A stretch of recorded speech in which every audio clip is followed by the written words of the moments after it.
for losing their younger brother, Robbie DeTore and Jermaine Turner, in gun violence. In their memory, HOOP provides support, education, healing, and safe spaces for families coping with the trauma of losing loved ones to gun violence. They offer group and individual grief support, sessions, in-home crisis support, and in-school programs for students in the Woodland Hills School District. Additionally, HOOP is part of the Community Trauma Response Team, which mobilizes resources to respond to shootings and tragedies.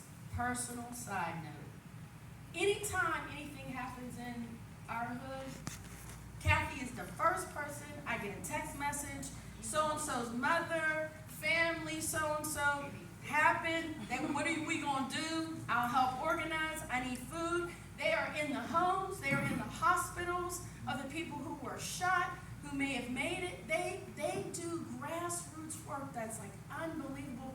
24 hours a day. There's nothing that their lives are disrupted constantly.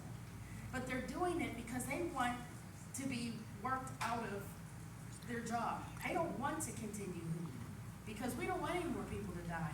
So these two babies, Julian and Jessica, come on up and get your award, your community service award.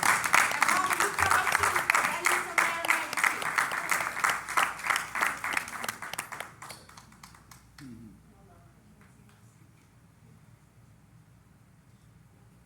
Thank you. Excuse me for a moment.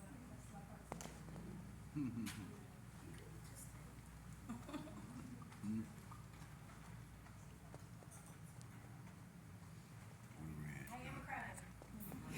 100% a crybaby. My name is Kathy Welsh. My son and daughter-in-law founded HOOP.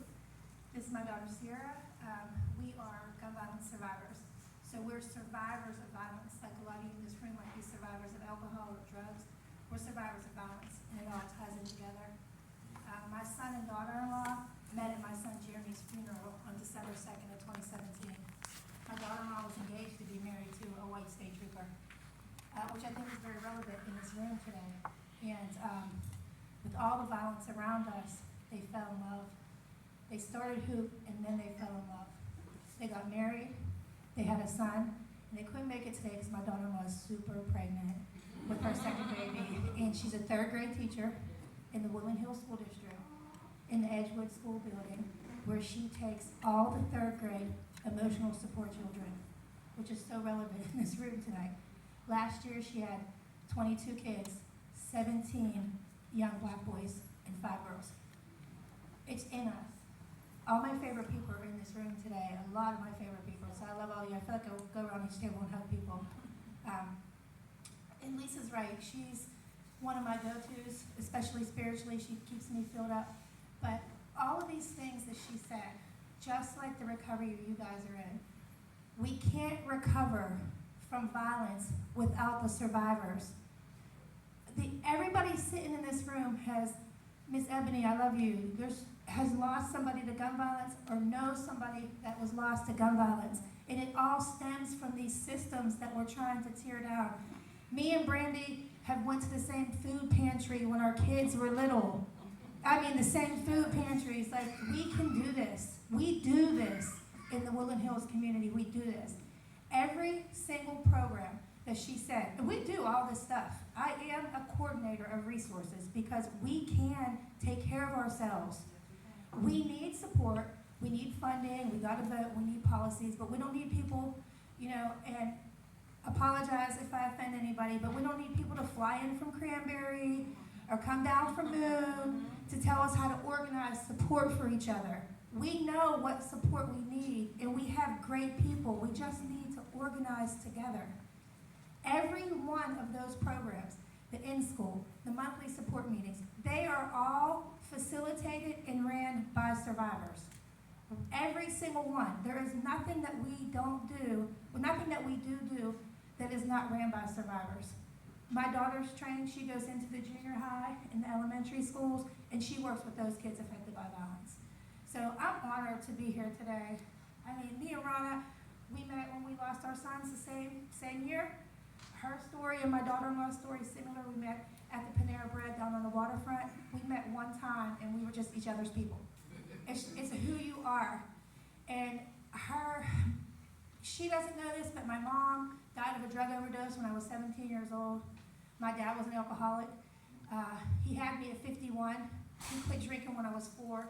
And I go, Dad, you stopped drinking at like 55 years old. Like, I give you credit, but 55, that's a long time, you know. So I grew up in this. I grew up in NA, I grew up in AA. I believe in it. When we think about grief, we look at it as recovery. We look at it as one day at a time. I've adopted so many things that I've learned through Al-Anon and Alateen and all of those things, and we adopt it right into our framework of surviving gun violence. I mean, and Brandy, so powerful. We can really change our region together. We shouldn't be afraid. We shouldn't allow people to downplay how powerful we are, and we have to continue to come together. So I'm so honored to be here. I'm so proud of Zakai's House. I'm so selfishly proud that it's in our community. Amen. Amen. Amen. Amen. She actually moved her office into the building where Hoop has an office, and I'm selfishly proud. I'm like, Zakai's house moved in, Zakai's house moved in, and I tell it to everybody. I'm super proud of where we've been.